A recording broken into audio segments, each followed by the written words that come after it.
नमस्कार दोस्तों, स्वागत है आपका अपने YouTube चैनल प्रतिमास यूनिक डायरी में। दोस्तों, इस वीडियो में शिवरात्रि पूजा कैसे करनी है, भोग प्रसाद क्या लगाना है, सुहाग सामग्री क्या अर्पित करनी है, कैसे जल चढ़ाना है और अभिषेक करना है, संपूर्ण जानकारी इस वीडियो में आपको देने वाले हैं।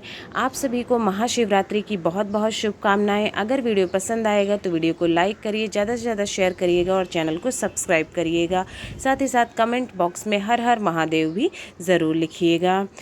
इस बार पूजा का मुहूर्त जो है, शिवरात्रि की व्रत 8 मार्च को रखा जाएगा। पूजा का मुहूर्त होगा शाम 6:25 से 9:28 तक। प्रदोष काल में पूजा होती है, इसलिए पूजा का मुहूर्त ये रहेगा। आइए देखते हैं पूजा विधि। सबसे पहले तो आपको पूजा करने के लिए एक चौकी ले लेनी है, चौकी या पीढ़ा जो भी है। नहीं तो आप अपने घर के मंदिर में जहाँ जहाँ रेगुलर पूजा करते हैं वहाँ पर भी पूजा कर सकते हैं। पूजा पर चौकी पर बिछाने के लिए लाल या पीला कपड़ा ले लें। उसके बाद आपके घर में जो भी भगवान शिव की पूरे परिवार की फ़ोटो हो, वो फ़ोटो आपको स्थापित कर देनी है। नीचे आपको फूलों का आसन देना है और अक्षत का भी आसन देना है। इस तरह से उसमें जैसे मेरे पास फ़ोटो है, उसमें सभी हैं, पूरा परिवार है शंकर जी का। उसके बाद आपको गणेश भगवान को स्थापना करनी है, उनको भी फूलों का आसन देना है, क्योंकि किसी भी पूजा में प्रथम पूज्य गणेश भगवान होते हैं। फिर आपको दीप कलश स्थापित करने के लिए तैयार करना है। इसके लिए लेना है कोई भी तांबे या पीतल का लोटा ले लेना है। लोटे को आपको पहले तो तैयार कर लेना है। उस पर आप रोली से स्वास्तिक बना लीजिए, रोली या पीला चंदन से स्वास्तिक बना लेना है।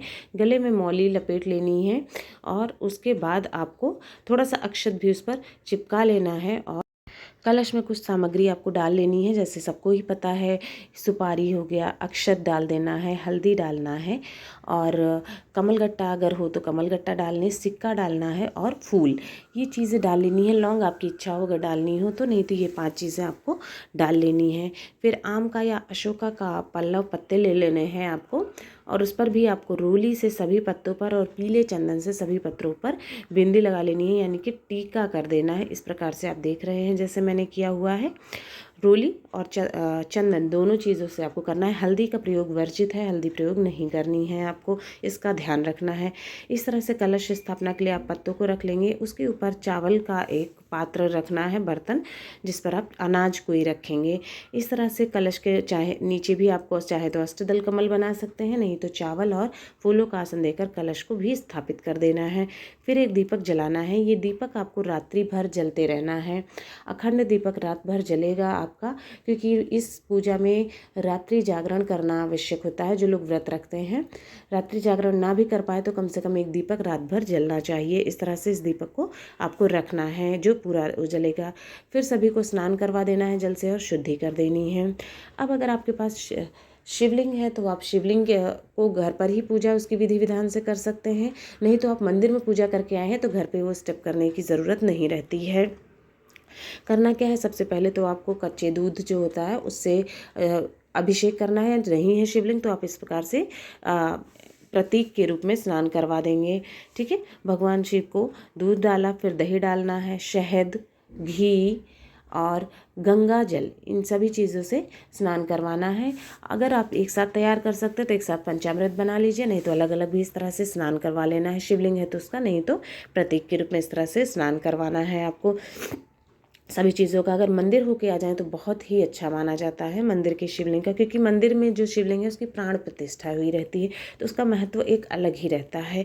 इसलिए मंदिर में शिवलिंग का अभिषेक करने की सलाह दी जा रही है। ये स्नान करवाने के बाद आपको गठबंधन करवाना है, क्योंकि ये दोनों के मिलन का, उनके विवाह का दिन होता है। तो आप दो कपड़े ले लेने हैं, एक लाल या पीला गमछा टाइप का लेना है भगवान भोलेनाथ का प्रतीक, और चुनरी ले लेना है माता के लिए। कुछ दक्षिणा डाल देना है और दोनों में गांठ दे करके इस प्रकार से गठबंधन तैयार कर लेना है। इसको आपको ओढ़ा देंगे।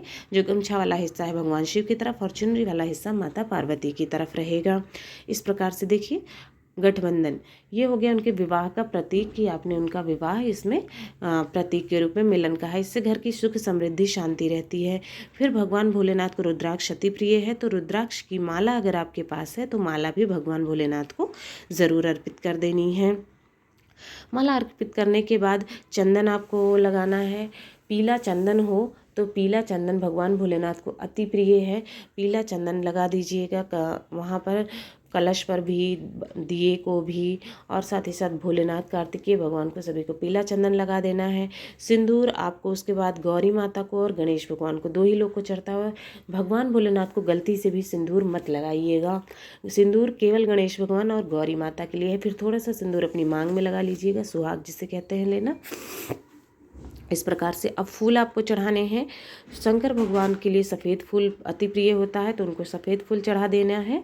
बाकी आप सभी को किसी भी प्रकार का फूल चढ़ाएं। गौरी माता के लिए लाल फूल अगर मिल जाए तो अति शुभ है, नहीं तो गेंदे का फूल जो आता है वो भी आप चढ़ा सकते हैं। सभी को पुष्प सामग्री अर्पित कर देनी है, चढ़ा देना है। दीपक पर भी पुष्प लगा देना है। अब बेलपत्र चढ़ाना है। बेलपत्र जो है आपको, जब भी आप बेलपत्र लेंगे उस पर भी आपको पीला चंदन, बीच की जो पत्ती है उस पर चाहे आप ओम बना दें, स्वास्तिक बना दें या कोई बिंदी लगा दें, जो भी आपको आसानी से पड़े। मैंने बिंदी इस प्रकार से लगा दिया है। जितने भी बेलपत्र आप चढ़ा रहे हैं, ओम नमः शिवाय मंत्र का जप करते रहें और 5, 7, 11, 21 जितनी आपकी श्रद्धा है उतने बेलपत्र चढ़ा देने हैं। गणेश भगवान को दूर्वा चढ़ाना है। उसके बाद जनेऊ जरूर चढ़ाना है, गणेश भगवान को भी और भगवान भोलेनाथ को भी जनेऊ चढ़ा देना है। इस प्रकार से जनेऊ चढ़ा दिया है। अब आपको वस्त्र अर्पित करने हैं। कला, अगर वस्त्र आपने, बहुत से लोग दान करते हैं, तो वस्त्र ले रखा है जैसे धोती कुर्ता, तो आप पंडित जी को चढ़ा सकते हैं शंकर भगवान को, और बाद में पंडित जी को दान कर सकते हैं। नहीं तो कलावा को ही आप वस्त्र के रूप में कलश और हर जगह पर गणेश भगवान, माता पार्वती, शिव शंकर, भोले भंडारी सभी को चढ़ा देना है कलावा। फिर आपको भस्म जो है, अगर भांग मिलती है भांग भी चढ़ानी है, धतूरा, ये चीज़ें चढ़ानी है। भस्म अति प्रिय है, मिल जाए तो भस्म भी चढ़ा देना है। फिर अबीर, क्योंकि विवाह और होली का समय होता है तो अबीर बहुत शुभ मानी जाती है, तो अबीर भी इस तरह से चढ़ा देनी है। अबीर गुलाल जो होता है वो। कमलगट्टे लक्ष्मी माता के, लक्ष्मी वृद्धि के लिए अति सहायक होते हैं, तो कमलगट्टे और सुपारी भी गौरी माता की तरफ आपको वहाँ पर चढ़ा देना है, क्योंकि ये आपका लक्ष्मी वृद्धि के लिए पूजा में शुभ माना जाता है। फिर धूप बत्ती या अगरबत्ती, कुछ भी सुगंधित वातावरण करने के लिए आपको जला के रखना है। अब इसके बाद आपको आगे की पूजा प्रारंभ करनी है। इसके बाद आपको भोग और प्रसाद अर्पित कर देना है। गणेश भगवान को लड्डू या मोदक मिल जाए तो वो चढ़ा देना है। भगवान भोलेनाथ, क्योंकि फलाहारी व्रत होता है तो फलों का अत्यंत महत्व है। मौसमी फल जो भी आपको सेब, संतरा, अंगूर मिल जाते हैं वो चढ़ाना है। बेर हो सके तो ज़रूर चढ़ाइएगा। मुझे अभी नहीं मिली है तो मैंने नहीं लिया, नहीं तो बेर भोग में ज़रूर शामिल करें। घर का बना हुआ कोई मिष्ठान, जैसे कि हलवा हो गया, गौरी माता को अति प्रिय होता है तो हलवा मैंने बनाया है। आप मीठी पूरी, पुए, इस तरह की चीज़ें भी बना के चढ़ा सकते हैं। घर का बना हुआ कोई प्रसाद, सभी को जल के इस तरह से आचमनी दे करके शुद्ध कर देना है और भोग प्रसाद ग्रहण करने की याचना करनी है। फिर आपको श्रृंगार की सामग्री जो है, सुहाग का सामान गौरी माता को चढ़ाना है। आप कितने भी चढ़ा सकते हैं, लेकिन कम से कम 5 सामग्री ज़रूर चढ़ाएं, जैसे चूड़ी, बिंदी, महावर हो गया, सिंदूर है, मेहंदी है। मुख्य रूप से ये 4-5 जो मेन होती हैं वो ज़रूर चढ़ाएं। उसके बाद आपकी श्रद्धा ज़्यादा भी आप चढ़ा सकते हैं। हाथों में फूल और अक्षत लेकर के उसके बाद आपको कथा पढ़नी है। मेरे इसी किताब में सारी कथाएं हैं, तो शिव भगवान की प्रदोष वगैरह तो सब मैं इसी से पढ़ लूँगी। आपको भी शिवरात्रि व्रत कथा ज़रूर पढ़नी है, उसके बिना व्रत आपका पूर्ण नहीं होता है। उसके बाद फिर अंत में आपको आरती की थाली तैयार करनी है और फिर उसमें आपको स्वास्तिक बना लेना है रोली से, और अक्षत भी वहाँ पर रख देने हैं। फिर फूलों का उसमें डाल देने हैं और अच्छी तरह से थाली तैयार कर लेनी है। आरती की, कपूर की भी आरती करनी है और घी का भी आरती आपको करना है। तो घी का एक दीपक को आपको बना लेना है, उसको गोलबाती का, क्योंकि शंकर भगवान के सामने गोलबाती का दीपक चलता है, गोलबाती का दीपक वहाँ पर लगा लेना है। और कपूर से आरती अत्यंत शुभ मानी जाती है। घर का भी इससे सकारात्मक ऊर्जा आती है, तो इसलिए पॉजिटिविटी के लिए कपूर से भी आरती करनी है आपको। आरती करने के लिए आपको सबसे पहले गणेश भगवान की आरती करनी है, उसके बाद आपको शंकर भगवान की आरती करनी है, ओम जय शिव ओमकारा वाली। गणेश भगवान की आरती करने के बाद शंकर भगवान की आरती कर लेनी है। ओम जय शिव ओमकारा, प्रभु जय शिव ओमकारा, ब्रह्मा विष्णु सदाशिव अर्धांगिनी धारा, ओम जय शिव ओमकारा। आरती पूर्ण करने के बाद चारों दिशाओं में आरती दिखा दीजिए और फिर आरती को रख देना है, आरती ले लेना है। अंत में चारों तरफ जल घुमा करके अग्नि को आरती को शांत करना है और सभी सदस्यों को आरती दिखा देनी है। अंत में जो है, जो भी पूजा में आपकी दक्षिणा में गलती रह जाती है तो दक्षिणा देने से पूजा की कमियां दूर हो जाती हैं। और अपनी भूल चूक के लिए अंत में जो भी कमी त्रुटि रह गई हो, गलती हो गई हो, उसके लिए प्रभु से क्षमा याचना करनी है, माता से, दोनों से क्षमा याचना कर लेना है कि गलतियों को क्षमा करें।